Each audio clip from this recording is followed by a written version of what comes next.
It is finally time for that video that comes at the end of every single year, the long list of upcoming cars that we are expecting, in this case for 2024.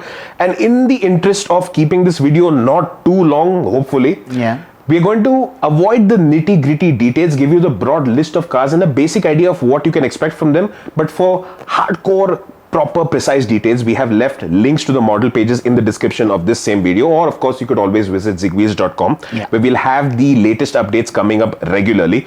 And this video is also going to focus on mass market brands, not on the luxury segment as well.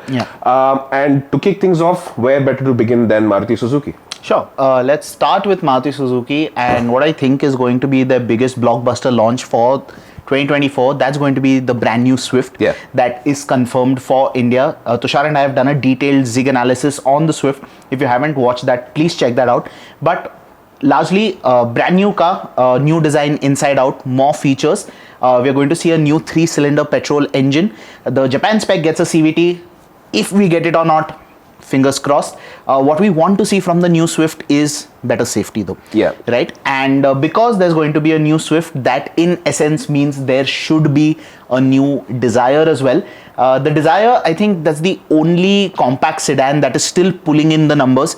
Every other option has more or less been killed by the compact SUVs. So yeah, a new Dzire is on the cards. Largely all of the changes that you're going to see with the Swift should be carried forward to the Dzire. Then there is another Maruti car on this list which I think really needs an update now, because it was launched in 2019 and has carried on for 4 years pretty much without any change at all, and that is the Espresso. So nothing major that I'm expecting here. Minor visual changes can be expected to the front and the rear. Maybe something to the interior. No mechanical changes. I'm expecting that 1-liter engine to continue. And besides this, in the entire range of Maruti Suzuki models, you might see minor tweaks and updates here and there across the model range in general. And since we are now on Maruti Suzuki, the most obvious next option becomes Toyota. And in that case, there is a car that's gotten quite popular on the internet by its name, the Taisor. How do I pronounce it? Taisor? I don't know. I think it's called Taisor. But what you need to know about it is essentially what we're looking at is the Maruti Suzuki Fronx's Toyota cousin, like we've seen through the JV. You will have differentiations in their designs, yes. On the interior though, the features, space, practicality package will be more or less the same as the Fronx. Maybe some difference in colors that they're opting for on the inside, but that's about the extent of it. From Toyota, let's move on to the other big T in our market, Tata. They are going to have a busy 2024 because 2023 was quite busy, especially the later half of it. Let's kick things off with the Punch EV and the Punch facelift. We know the facelift to the Punch as a product is going to debut with the EV. And because this is the smallest SUV that Tata makes, expect the design to be in line with what we've seen on the Nexon, the Harrier and the Safari. So slimmer DRLs, a different, more aggressive bumper. We could see some tweaks to the interiors as well. And the 10.25 inch screen could possibly make it to the Punch as well. But the bigger highlight for me is actually the Punch EV. There too, I'm expecting a medium range and a long range version. It'll possibly borrow the battery pack from the long range Nexon. Down tune on the engine. Possibly it won't make as much power. So we are looking at a realistic range of around 350-400 kilometers, hopefully, because this is also technically a Gen 2 EV. And speaking of Gen 2, Curvv EV, take it away. So the Tata Curvv is going to be their coupe SUV, compact SUV that's coming into the 4.3 meter segment. It's going to lead in with the Curvv EV, the electric version. We're expecting that to be offered with a range in the territory of 450 to 500 kilometers at the very least, as per the claimed numbers. And it's going to be loaded with a lot of technologies that you also have seen with the Nexon and Harrier, like the bigger touchscreen, digital instrument cluster, ventilated seats, 360-degree camera, and a lot of this will also make it obviously onto the petrol version of the Curvv as well. But the Curvv petrol in itself is supposed to get the new 1.2 liter 3-cylinder TGDI petrol engine option with a manual transmission 6-speed as well as a 7-speed DCT. And besides the Curvv, this is possibly going to be one of the biggest launches, the Curvv, but the Altroz in itself should also be now looking at something of a half generation update or a deep facelift, however you want to phrase it, because the car arrived in 2020. It hasn't had a major update since then. And now we're looking at a lot of technologies coming in from Tata's existing new age cars that will be flowing onto here. That will include the change in design language, the connected sort of look up front that we might be looking at, more modernized, a lot more futuristic looking, inclusion of a bigger touchscreen, better tech on the inside. So these are the kind of updates that we will be seeing with the Altroz, and that will also extend to the powertrain front with the introduction of the Tata Altroz Racer. Now the Racer was a concept that they had showcased at the Auto Expo. This was running the 1.2 liter 3-cylinder petrol turbocharged engine that's making 120 horsepower and about 170 newton meters of torque. And it'll of course have a lot of those sporty touches like red accents on the interior, better exterior that's a little bit more edgy, a little bit more boy racery. This is something that they have showcased as a sign of intent. Whether or not they will follow through with it is something I'm looking forward to seeing. I think they will. Also, this Altroz Racer showcased a sunroof, 6 airbags, all of that. So, and a digital driver's display. That is something I expect to boil down to the entirety of the Altroz range in 2024. The Nexon was launched in 2023, but it sadly did not get a dark edition. That is something that will happen in 2024 because everyone knows how much we love Tata dark cars. And there is also a possibility that Tata adds a flagship EV to their lineup in 2024 in the form of the Harrier EV. Again, we've seen this in concept form at the Auto Expo 2023. Just imagine the Harrier ICE, the design's pretty much going to be the same, different bumpers, obviously different interior color scheme. I want to see if they do a even larger touchscreen like they did with the Nexon EV between the ICE and the EV. But yeah, you'll get arcade.ev. And for the first time since forever, you're going to see all-wheel drive on a Tata vehicle. I think the last one to do it was the Hexa. So all-wheel drive's coming back to Tata, but with an electric. I think I feel a little bittersweet about it. But yeah, that's happening, and 500 kilometers plus off range. So that's Tata. And let's move on to Hyundai. Okay, let's do Hyundai, and let's kick things off with the Ioniq 6. That is, as the name suggests, the bigger brother of the Ioniq 5. Now, where the Ioniq 5 is a very retro modern looking SUV or an overgrown hatch, whatever you want to call it, the Ioniq 6 is going for a very sleek sedan-ish look. I would say coupe-ish look. It looks like a Porsche to me, honestly, with the way it's designed, but still has that, you know, that pixel design language where it looks very interesting. The interior looks rich. Now, Hyundai again has choices. There are rear-wheel drive and all-wheel drive options. I would love to see them do an all-wheel drive for India and localize it so that they get that competitive price that they've managed with the Ioniq 5. And speaking of the Ioniq 5, our boss, Amey, recently went to Korea and drove the Ioniq 5N and has us really jealous. 0 to 100 in 3.4 seconds. It's got a system that can mimic the sound of different engines. It's just it's as much fun as you could possibly have with the car, and it just happens to be EV, and it's incredible. I hope that they do bring it down because the Ioniq 5 in itself has managed to find 1,000 takers so far in India, and definitely it's a car that deserves to sell. It's a fantastic package overall. But on the subject of EVs, one thing I'm curious to see is if they are going to bring the Kona EV back as well, because the Ioniq 5 is sitting somewhere in that top of the rung range, 45-50 lakh range. So are they going to start getting it down lower? Because why we're saying this could be a possibility is the Hyundai Creta is about to get its facelift now. In January, we're expecting the new Creta to arrive. And the Creta is also being developed in its electrified form. So if an electric Creta does come in, it will more or less sit in the space that the Kona EV was in the first place.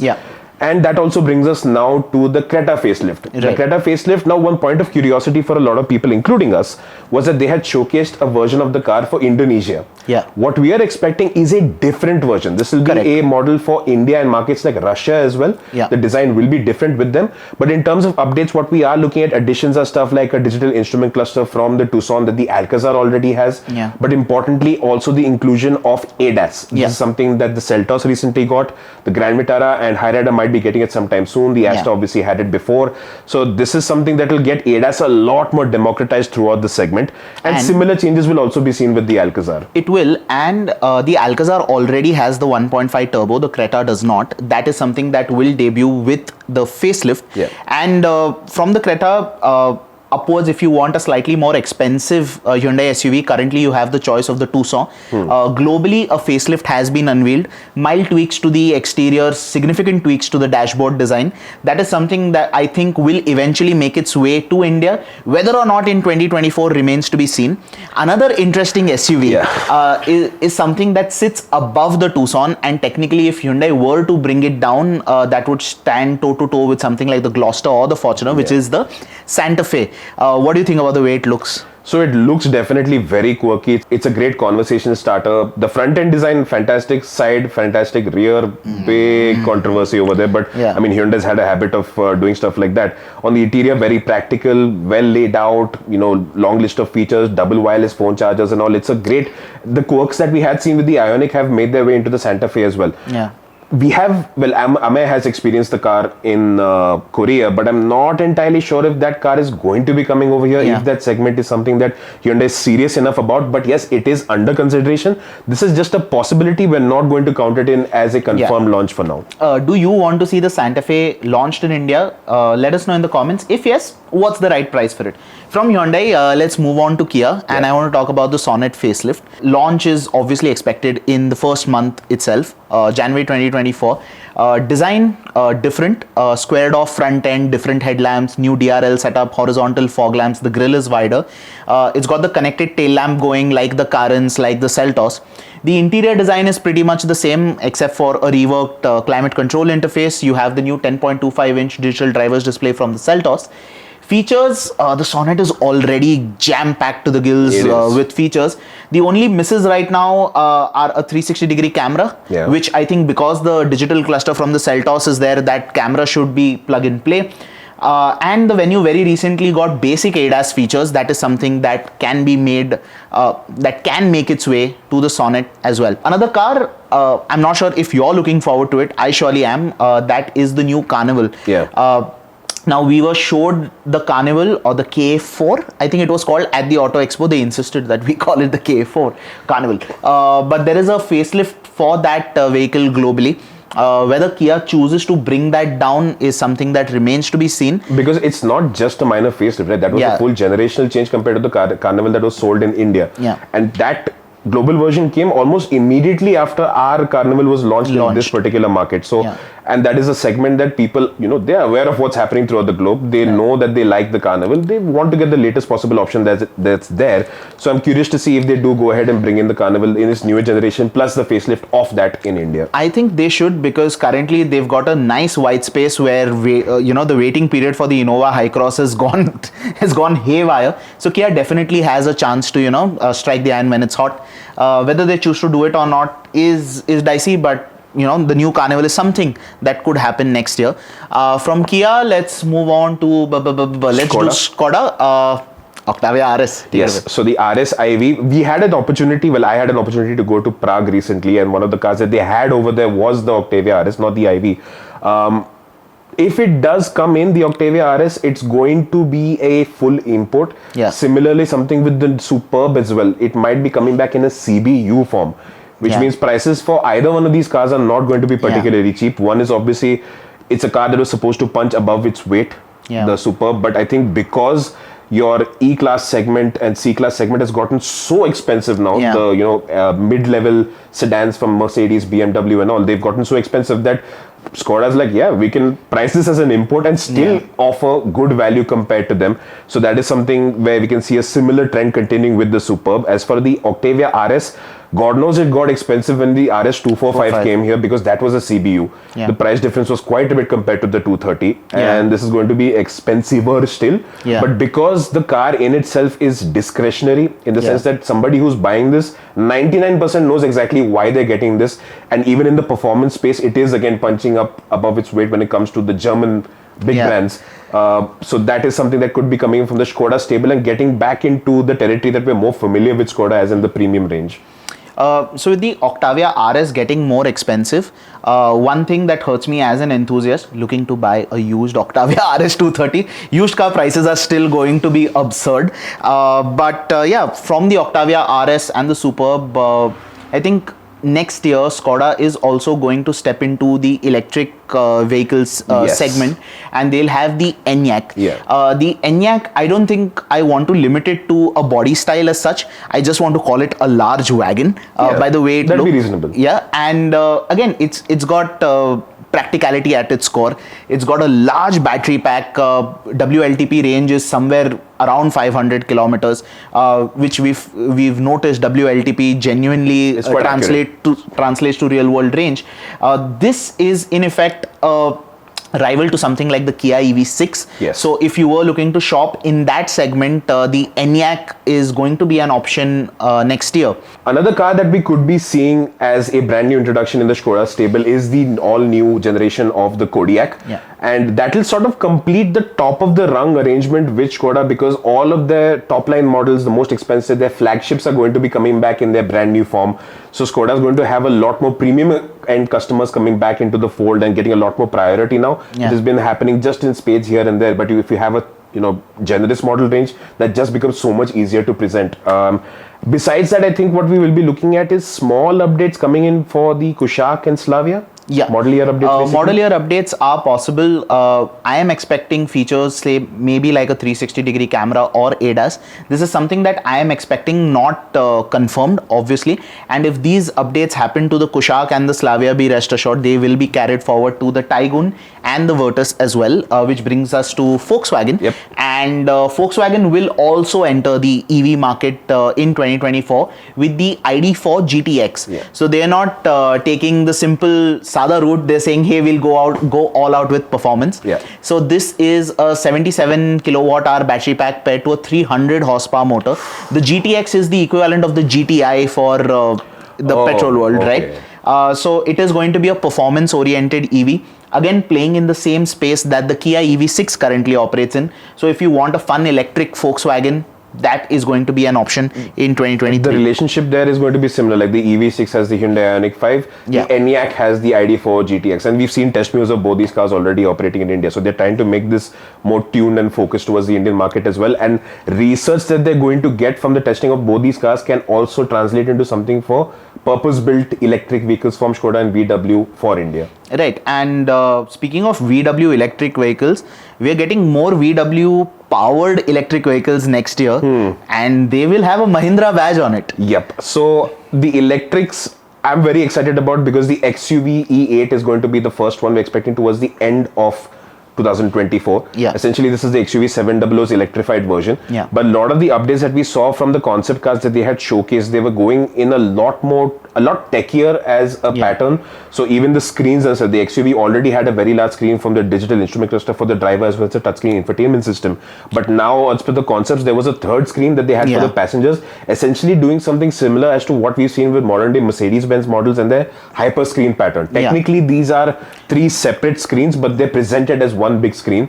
Not that you need it, but hey, when you're spending that kind of money, it's more about wants and needs anyway. Right. And the XUV E8 is going to have a coupe-fied version as well, that is called the XUV E9. That may be showcased as a reveal in 2024. Again, it'll have very similar sort of design traits with that connected LED front end, the saber-tooth looking thing that we saw first in the Mahindra with the XUV 300, and the front and rear, again, you've got that connected LED tail light that looks a lot like the Kia EV6. So that is going to become a great sight to see on Indian roads. But in the case of the XUV E9, that is the coupe-fied E8, I don't think that is going to be launched in 2024. Most likely 25 is what they're going to save that for. But even over there, we're going to be looking at both rear-wheel drive as well as all-wheel drive options over there. Right. And if the E8 is way too expensive, if you want a more affordable Mahindra EV, the 400 is getting a facelift. We've seen mules already. So new design, slightly refreshed interior. I don't expect major changes to the mechanicals, as in to the drivetrain. Should carry over the same battery pack and the motor, but just more in terms of making it feel more value for money, because the Nexon EV genuinely has Mahindra sweating a little. And because the XUV 400 shares a lot of its design elements with the XUV 300, so you should expect a refreshed version of the XUV 300 as well, with a lot of these updated design elements at the front end, rear end, and the interior. But by far the biggest launch, quite literally, physically, should be, and it's the one that everybody is saying launching soon. It is the Mahindra Thar 5-door. So after a very long wait, We are going to get the Mahindra Thar 5-door coming into the market. And of course, if you know the Thar, you know the Thar 5-door. A lot of the traits are going to be similar. This is going to be a purpose-built off-roader again. Yeah. So yes, it will be coming with rear-wheel drive with 4x4 as the proper option along over there. It is going to get certain updates in comparison to the Thar as well, including the addition of a sunroof. Yeah. The infotainment system is going to see an upgrade. But of course, while the Thar is extremely popular, this is going to be the more family-friendly version of it. I can see a lot of people getting, very involved with this. But then again, it is also going to be a lot more expensive. Yeah. This is going to be a Thar that's going to be costing well over 20 lakh rupees, because the Easily. Scorpio with its 4x4 options is already going 25 to 30 lakh rupees. Right. Demand is going to be high. Waiting periods are already high for every single Mahindra in existence practically. Yeah. So let's hope they can find that balance and make sure that a launch in 2025 doesn't mean a delivery in 2027. Right. From Mahindra, let's move on to Renault. Yeah. And Nissan. Let's tackle them together. Let's begin with Renault. Dacia recently unveiled the new Duster. Dacia. Right. That is essentially the Renault Duster with a Dacia badge.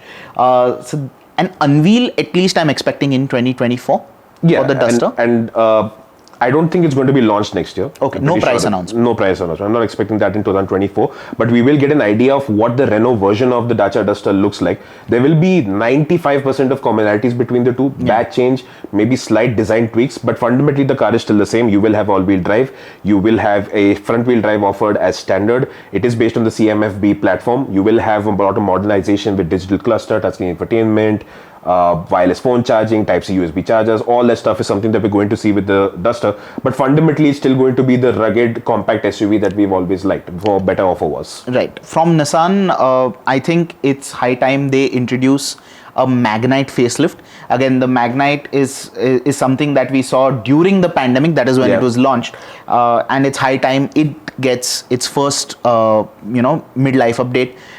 Small design tweaks, possibly a few new features, but on the whole, the Magnite as a recipe is still going to be the cheap and cheerful SUV that you can buy, eyes closed. Any other Nissan or Renault products that you wish to see in India? I would like to see the Renault Tribug arrive with this turbocharged engine option. Yeah. Something to give it a little bit more punch for its capability of driving with more people. Right. But that has been rumored for so long now that I think we may have to shelve that idea. Yeah. And besides that, I think the one other car that we've also been waiting for God only knows how long. In fact, it included a launch announcement that was then reneged on. Was the Nissan X-Trail.